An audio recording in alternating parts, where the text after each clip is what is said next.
नमस्कार दोस्तों, bull section के एक और वीडियो में आपका स्वागत है। आइए हम आज मार्केट का एक डिटेल व्यू निकालने का कोशिश करते हैं कि मार्केट में इस समय क्या सेंटीमेंट चल रहा है, क्या व्यू निकल सकता है। अगर हमारे लॉन्ग टर्म का इन्वेस्टमेंट करना चाहते हैं तो उसके लिए हम क्या स्ट्रेटजी बना सकते हैं, क्या ये सही टाइम है, इन सब चीजों पर हम विशेष चर्चा करेंगे। इसलिए वीडियो में बने रहें। तो हम सबसे पहले देख लेते हैं पी को, निफ्टी का पी को एक इम्पॉर्टेंट माना जाता है और खास करके कि अगर इंडेक्स का पी है तो बिल्कुल ही इंपॉर्टेंस इसको दिया जा सकता है। तो यहां पर हम देख सकते हैं कि पी जो चल रहा है वो इस समय 21.43 का है। आप यहां पर देख सकते हैं ये सर्किल में। एक बार मैं इसको इरेज कर देता हूं, आपको क्लियर दिखेगा ये 21.43। और अगर हम इसके मीडियम रेंज की बात करते हैं तो उसके लिए हम इस चार्ट पर चलते हैं और आपको दिखाते हैं कि मीडियम पी क्या होता है। तो आप यहां पर आएंगे तो आपको ये देख सकते हैं कि ये जो रेंज है, ये ये रेंज है 20.8 का। तो इसके नियर ही है, यहां पर आप देख सकते हैं ये मीडियम पॉइंट है और पी इस समय इसके नियर अबाउट है। कहने के लिए कहा जा सकता है कि अब मार्केट महंगा नहीं है, क्योंकि अगर इसके नीचे आता है तो कहीं ना कहीं ये चीप मार्केट हो जाएगा, तब तो बहुत जोरों से खरीदारी हो सकती है। लेकिन ये भी एक नॉर्मल जोन है, यहाँ पर आप खरीदारी कर सकते हैं। क्योंकि आप अगर इसको देख सकते हैं या इस लेवल को आप देखते हैं, इस लेवल को देखते हैं, यहाँ पर आप देख सकते हैं, यहाँ पर आप देख सकते हैं, या फिर इस लेवल पर भी बाइंग हुई है। इन सारे लेवल पे बाइंग हुई तो हमें लगता है कि ये इस लेवल के आसपास जब भी है तो एक बेहतर टाइम होगा इन्वेस्टमेंट करने का। तो आप अगर लॉन्ग टर्म का आपका व्यू है तो यहां पर आप निवेश कर सकते हैं।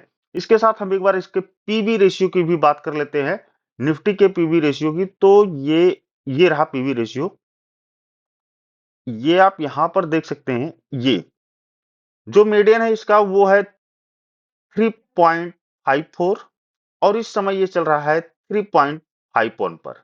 ये बिल्कुल इन्वेस्टमेंट के लिए सही है अगर आपका व्यू लंबा है तो। अगर आपका व्यू लंबा है तो आपका बिल्कुल सही टाइम है। अब हम चलते हैं चार्ट पर और उसके स्ट्रक्चर का भी एक बार व्यू लेते हैं। ये निफ्टी का डेली टाइम फ्रेम का चार्ट है, जिसमें आज मार्केट में एक ब्रूटल सेलिंग हुई है और हम 309 अंक नीचे आकर 23,071 पर क्लोजिंग किए हैं। आप यहां देख सकते हैं कि पिछले 1 2 3 4 5 5 दिन से सेलिंग चल रही है, आपको रेड कैंडल ही मिलेंगी। अगर हम यहां से देखते हैं तो मार्केट ने ये जो अपना स्ट्रक्चर बनाया है, यहां पर एक बार इस हाई को अपने ब्रेक किया था। ये जो इसका हाई था, मार्केट ने एक बार इसको ब्रेक किया, लेकिन उसके बाद ये सस्टेन नहीं किया और उसके बाद अपने किसी हाई को ब्रेक नहीं किया। एक बार इस हाई को, ये कंसोलिडेशन था, ये वाला जो जोन था, ये बॉक्स, मार्केट ने इसको भी ब्रेक किया, लेकिन अगेन ये अभी यहीं पर आ गया। तो हो क्या सकता है? देखिए, मार्क या तो ये जो जोन बना था, मार्केट इस जोन में टाइम पास कर सकता है, क्योंकि ये एक बड़ी कैंडल बनी है यहां पर और उसके साथ पिछले 5 दिनों से सेलिंग है। तो चांसेस ये हैं कि अब मार्केट यहां पर रुक सकता है। और अगर मार्केट इस जोन को नहीं तोड़ता है, कहने का मतलब यह है कि 22,960 के लेवल को अगर मार्केट क्लोजिंग बेसिस पे नहीं तोड़ता है और यहां पर कुछ दिनों तक कंसोलिडेट करता है, तो चांसेस ये है कि मार्केट अपसाइड जा सकता है। मैं हमेशा मार्केट को अपसाइड क्यों कहता हूं? क्योंकि मार्केट का जो व्यू रहता है, मार्केट का जो बिहेवियर है, मार्केट को जाना ऊपर ही है। आज नहीं तो कल, कल नहीं तो परसों, बट मार्केट जाएगा ऊपर। लेकिन कहां से जाएगा, इसका व्यू निकालने की हम लोग कोशिश करते हैं कि मार्केट कहां से जाएगा। अब देखिए, इसमें ये है कि ये एक बहुत इंपॉर्टेंट लेवल है और मार्केट ने यहां पर जो सेलिंग दिखाई, अगर बीच में रुक रुक कर सेल ऑफ होता, बीच में अगर कुछ यहां पर ग्रीन कैंडल बनती अगेंस्ट ग्रीन कैंडल, चूंकि इस प्रकार से नहीं गिरती है। और ये कहा जाता है कि मार्केट ने, हमने पिछले कई प्राइजेक्शन में आप देखेंगे जब मार्केट छोटी-छोटी कैंडलों से गिरती है और एक बड़ी कैंडल बनाती है, तो उसके बाद एक ग्रीन कैंडल मिलती है। लेकिन अगर नेक्स्ट डे अगर ये ग्रीन कैंडल ना बन के अगेन रेड कैंडल बने, तो फिर पैनिक सिचुएशन होगी। तो मार्केट के लिए जो अगला जो लेवल आएगा, वो आएगा 22,800। ये एक छोटा-सा सपोर्ट है और इसके बाद जो है वो सपोर्ट रहेगा 22,500। ये 22,500 का लेवल।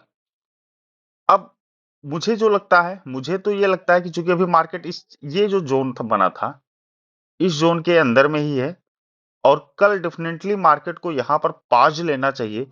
और अगर ये पॉज सस्टेन होता है, अगेन कोई सेलिंग नहीं होती, तो मार्केट कहीं ना कहीं थोड़ा बहुत ऊपर जा सकता है। इस जोन में अगर मार्केट कुछ दिन तक फंसा रहा, इस जोन को ब्रेक ना किया, तो चांसेस ये हैं कि मार्केट अप साइड मूव कर सकता है और आपको एक यहां पर डब्ल्यू पैटर्न बनता मिल सकता है। और अगेन अगर मार्केट ने इस लेवल को ब्रेक किया, ये लेवल अगर मार्केट ब्रेक करता है और मार्केट 24,200 के आसपास क्लोज कर देता है, तो फिर मार्केट में फिर से बुल रन स्टार्ट होने के चांसेस रहेंगे।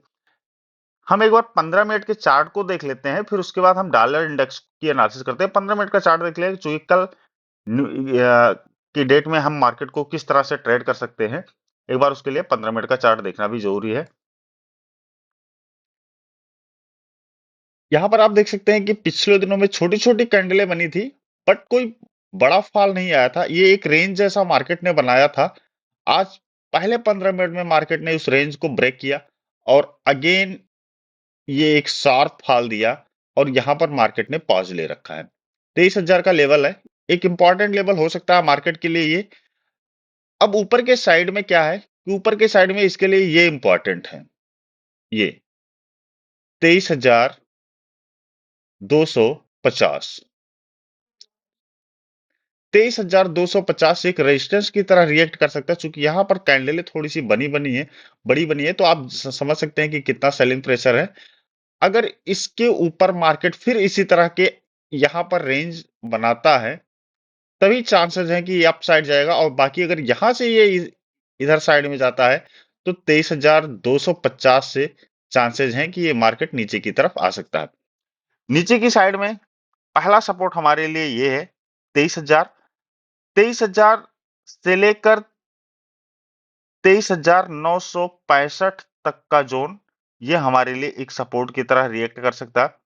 23,965 अगर ब्रेक होता है, तो हमें सॉरी 22,965 22,965 अगर ब्रेक होता है, तो हमें 22,800 का लेवल, जहां से पिछली बार हम बाउंस किए थे, वो हमारे लिए सपोर्ट की तरह रिएक्ट कर सकता है। लेकिन अगर 22,800 का लेवल अब की बार मार्केट में अब की बार दिखा चार्ट पर, तो ये समझ जाएगा कि हम 22,500 तक अब जाने की तैयारी में हैं। अभी तक जो ये हाल दिख रहा है, आप अगर 15 मिनट में देखेंगे, तो मार्केट को कहीं बाउंस नहीं मिला है। जो बाउंस कहा जा सकता है, ये नहीं, ये जो बाउंस है, ये नहीं, ये बाउंस नहीं। जो बाउंस कहा जा सकता है, ये शार्प फॉलिंग है। आप देखेंगे, ये आया, ये उससे नीचे, ये उससे नीचे, ये उससे नीचे, ये फॉलिंग ही है। ये इसको बाउंस नहीं कहा जा सकता। कोई बाउंस नहीं आया, तो चांसेस ये हैं कि कल की डेट में हमको बाउंस या फिर एक साइडवेज मार्केट मिलने के चांसेस हैं। आइए हम देख लेते हैं एक बार डॉलर इंडेक्स को।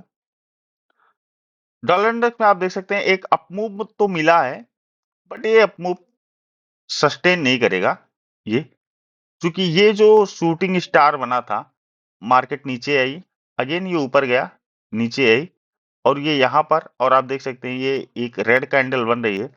और अगर इसके नीचे एक क्रैक करता है, 107 के नीचे अगर ये आता है, तो चांसेस ये हैं कि हमारे लिए गुड न्यूज होगी और निफ्टी ऊपर की तरफ जा सकती है। जो कुछ भी होगा वो आपको प्राइस पे दिखेगा। So follow the price because price is supreme. मिलते हैं नेक्स्ट वीडियो में। Thank you.